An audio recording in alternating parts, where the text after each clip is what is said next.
আরো তাপপ্রবাহের পূর্বাভাসের মধ্যে গরম যে তাকে কাবু করেছে সে কথা কার্যত মেনে নিয়েছেন মমতা বন্দ্যোপাধ্যায়।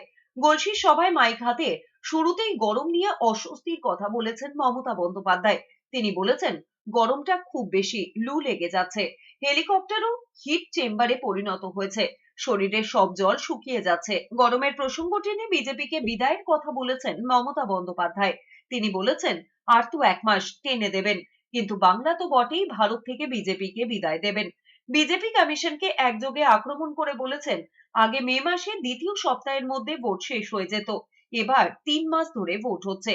এর পেছনে বিজেপির চক্রান্ত রয়েছে বলে কটাক্ষ করে মমতা বন্দ্যোপাধ্যায় বলেছেন, তা না হলে জুন মাসের 4 তারিখ পর্যন্ত কেউ নির্বাচন টেনে নিয়ে যায়। গরমটা এত বেশি আছে যে আমি প্রচণ্ড লু লেগেছে আজকে। আর যে হেলিকপ্টারটা পরে আমরা যাতায়াত করি সেটাও আগুনের মতো হয়ে থাকে, হিট চেম্বারের মতো। কাজেই শরীরের সব জলটা প্রায় শুকিয়ে গেছে।